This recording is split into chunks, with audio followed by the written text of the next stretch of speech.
जय श्री कल की ओम नमो भगवते वासुदेवाय। दो योग ने मचाया हाहाकार और तीसरा आने को बिल्कुल तैयार। जी हाँ, दो खतरनाक योग के बारे में आप लोगों को बतलाया था, दो तिथियों के बारे में बतलाया था। उसका असर कितना भयंकर सभी के सामने आए, उसके परिणाम। हिंदुओं का संहार लगातार होता चला जा रहा है। बांग्लादेश में, पाकिस्तान में भी अत्याचार लगातार बढ़ रहा है, लेकिन हमारे देश में भी क्या ये अत्याचार खत्म हो गया है या हमारा देश भी इससे अछूता नहीं है? दरअसल जो प्रेडिक्शन दी गई थी ज्वालामुखी योग के कारण, अंतिम अमावस्या के कारण और दिसंबर महीना जाते जाते बहुत सारे सबक देकर जाने वाला है। इतनी आसानी से नहीं होगी विदाई। देख लीजिए किस प्रकार हाहाकार मच गया है हमारे पड़ोस में और हमारे देश में। आंदोलन के लिए, हिंसक आंदोलन के लिए दो कम्युनिटी के लोग बिल्कुल सामने सामने सड़कों पर। 20-21 तारीख ज्वालामुखी योग के लिए कहा गया था। 21 को मध्य प्रदेश के सिरों में अचानक से हिंदू और मुसलमान आमने सामने आ गए। इतने बड़े बड़े पत्थर चलाए गए कि उन पत्थरों से नरसंहार हो सकता था। जब 22 की सुबह उन पत्थरों को समेटा गया, तब देखने में आया कैमरे में कि वो पत्थर कितने भारी भरकम थे। जो हिंसा संभल में हुई थी, उसी प्रकार की सोची समझी साजिश दंगे की फिर से एक बार अचानक कहां से आ जाते हैं लोगों के पास इतने बड़े बड़े पत्थर चलाने के लिए।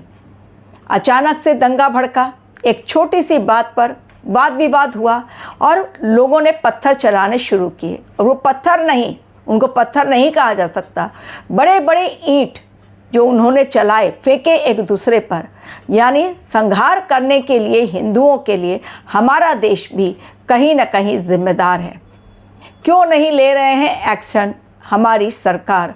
जब तक नहीं होगा ऑपरेशन सिंदूर जल्द से जल्द, तब तक इसी प्रकार के हादसे और इसी प्रकार का संहार देश हमारा झेलेगा। जी हाँ, ऑपरेशन सिंदूर दिल्ली ब्लास्ट को काफ़ी समय बीत गया। अमेरिका ने झटपट ले लिया अपने देश का बदला। जितनी देरी होगी ऑपरेशन सिंदूर को स्टार्ट करने में, उतनी ही ज़्यादा तकलीफ़ें हमारे देश के लिए, चुनौतियां हमारे देश के लिए बढ़ती चली जाएंगी।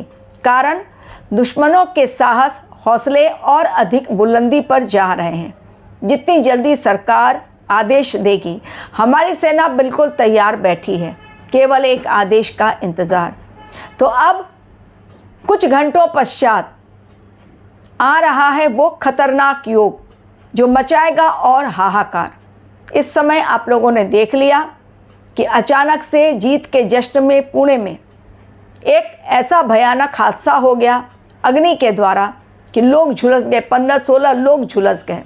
कहीं पर ट्रेन एक्सीडेंट, कहीं पर प्लेन क्रैश, कहीं पर आतंकवादी हमला और कहीं पर एक साथ ग्रुप में आकर लोगों को मारा गया, गोलियां चलाई गईं। ये चीज़ें ऐसी ही हैं इस समय। युति इस समय ऐसी ही बन रही है, ग्रहों की चाल इस समय ऐसी ही है।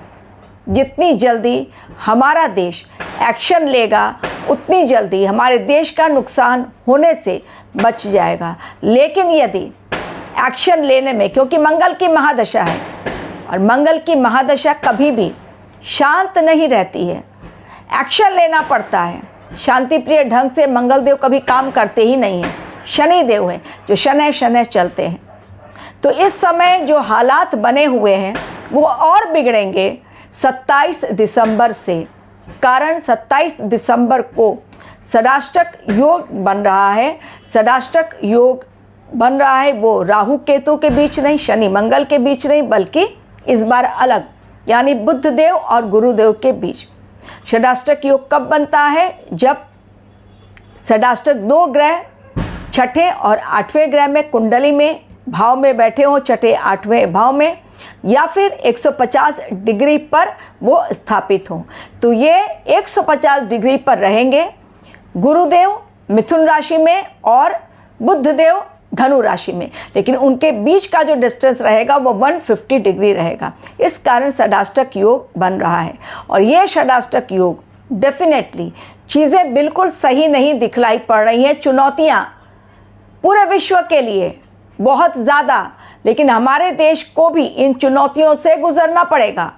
लोग हिंसात्मक आंदोलन करेंगे, सड़कों पर उतरेंगे अपनी सरकार के खिलाफ। ऑलरेडी आप उसके एग्जाम्पल देख रहे हैं। अचानक से अरावली का मुद्दा ऐसा उठा कि जयपुर में लोगों ने प्रदर्शन किया अरावली को बचाने के लिए, क्योंकि यदि अरावली नहीं रही तो फिर दिल्ली में, राजस्थान में और कई जगहों पर जहाँ जहाँ से अरावली की पहाड़ियाँ गुजरती हैं, हमारे देश पर बड़ा खतरा मंडरा रहा है। लोगों को सांसें लेने में दिक्कत आएगी, वन्य प्राणियों का हमला और अधिक बढ़ेगा, बरसात कम हो जाएगी। एक्सपर्ट का कहना है जो बरसात अब हो रही है वो सारी की सारी बरसात, यदि वन काट दिए गए, यदि पहाड़ को नहीं रखा गया सही सलामत, यदि प्रॉपर बरसात नहीं हुई हमारे देश में, तो हाहाकार पानी की मच सकती है। और ये पानी जो हमारे देश में बरस रहा है ये शिफ्ट हो सकता है, पर्यावरण संतुलन असंतुलित हो जाएगा और पाकिस्तान की तरफ ये पानी का जो वेग है वो चला जाएगा। एक्सपर्ट का ये कहना है। यानी हमारे देश में हाहाकार मचाने के लिए ऑलरेडी भूमिका बिल्कुल तैयार है, चाहे वो अरावली को लेकर हो, चाहे वो एक एथेनॉल फैक्ट्री को लेकर हो जिसके कारण किसानों ने आंदोलन किया। अभी देखिए एक छोटी सी वाद विवाद पर जो मैंने कहा कि बुद्ध और गुरु की युति, गुरुदेव धर्म के कारक और बुद्ध है वाणी के कारक, बुद्धि के कारक, और जब इन दोनों का होता है एक साथ युति यानी षडाष्टक योग यदि बनता है तो लोगों की बुद्धि से लोग काम ही नहीं करेंगे। वो क्या कर रहे हैं उन्हें भी नहीं पता, बस केवल मारो और मारो। बांग्लादेश में आप हालात बिगड़ते चले जा रहे, हिंदुओं के खिलाफ लगातार अत्याचार, लेकिन अब सनातनी जाग रहे हैं। धर्मगुरु ने अपनी आवाज़ें तेज कर दी है। 2026 में एक तरफ सनातन की आवाज़ गूंजेगी, लेकिन विनाश उतना ही बड़ा होगा। विनाश, महासंकट, लेकिन एक तरफ सनातन की भी गूंज। कारण इस बार धर्मगुरुओं ने मोर्चा खोल दिया है, कथावाचकों ने मोर्चा खोल दिया है कि अब हम हिंदुओं पर अत्याचार नहीं होने देंगे। जो सिरों में हुआ मध्य प्रदेश के, वहाँ पर जो हिंदू धर्म संगठन है वो लोग आ गए, हिंदू विश्व हिंदू परिषद वो आ गए सामने, करणी सेना आ गई सामने, पुलिस को फोर्स किया गया कि एक्शन लो जिन्होंने ये सब किया है।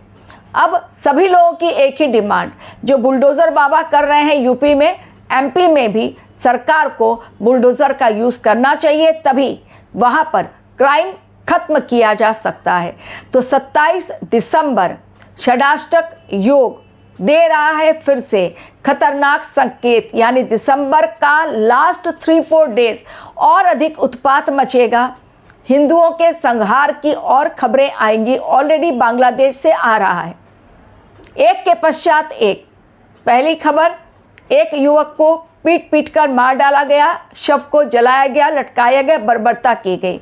दूसरा, वहीं के एक नेता के घर में आग लगा दी गई, 7 साल की बच्ची की मौत और झुलस गई 2 लड़कियां, हॉस्पिटलाइज्ड हुए। तीसरी घटना, फिर से एक बार एक नेता के सिर में गोली मारी गई। लगातार हिंदुओं पर बढ़ रहे अत्याचार, ये डाउनफॉल का समय है बांग्लादेश के लिए भी और पाकिस्तान के लिए भी। और इस कारिस्तानी के पीछे जो बांग्लादेश में हो रहा है ये मुनीर की चाल है। वो बांग्लादेश को अपने शिकंजे में लेना चाहता है, लेकिन बांग्लादेश ये समझ नहीं पा रहा है क्योंकि वहाँ पर अंतरिम सरकार है और फरवरी में अनाउंस हो गया है इलेक्शन का। तो लोगों को अपनी सत्ता से बेदखल नहीं होने के लिए कुछ भी करो, लेकिन अपनी सत्ता को बचा कर रखो, या ज़्यादा दंगे हुए तो इलेक्शन की डेट आगे बढ़ा दो ताकि हम अपनी सत्ता पर कायम है। लेकिन बांग्लादेश, पाकिस्तान, चाइना और अमेरिका, आने वाला समय भीषण भीषण भयानक इनके लिए है। नहीं बचेंगे ये देश, काफ़ी नुकसान झेलना पड़ेगा इनको। और पाकिस्तान तो वैसे भी खंड खंड होता हुआ दिखलाई पड़ रहा है, लेकिन बांग्लादेश भी चूंकि अब पाकिस्तान के रास्ते पर चल पड़ा है तो उसके भी हालात बहुत ख़राब। और पश्चिम बंगाल में तो अभी नई पार्टी का जो ऐलान कर दिया गया है बाबरी मस्जिद के नाम पर 100 सीटें चाहिए, लेकिन उसके लिए भी रिक्वेस्ट करनी पड़ रही है कि भाई 100 सीटें दिला दो, वरना ये ईंटें जो आई हैं डोनेशन में और जो पैसे आए हैं वो बेकार चले जाएंगे, क्योंकि बीजेपी की सरकार आएगी वो तो तुरंत ध्वस्त करेगी, तुरंत बुलडोज़र मार देगी, ख़त्म 1 सेकंड के अंदर जो भी नींव रखी गई है होने ही नहीं देंगे वो। वही 2026 की ही बात है। बाबरी मस्जिद का विध्वंस पहले भी हुआ और इस बार भी होगा। एक्शन भारतवर्ष जितनी जल्दी ले लेगा नुकसान हमारे देश का उतना कम होगा। अन्यथा जो योग बन रहे हैं 27 दिसंबर के, वो जाते जाते 3-4 दिनों में भयानक आंदोलन, भयानक वाद विवाद, मार पिटाई, पुलिस का एक्शन, मिलिट्री सड़कों पर, बहुत सारी चीज़ें दिखलाई पड़ रही हैं। Thank you very much for watching my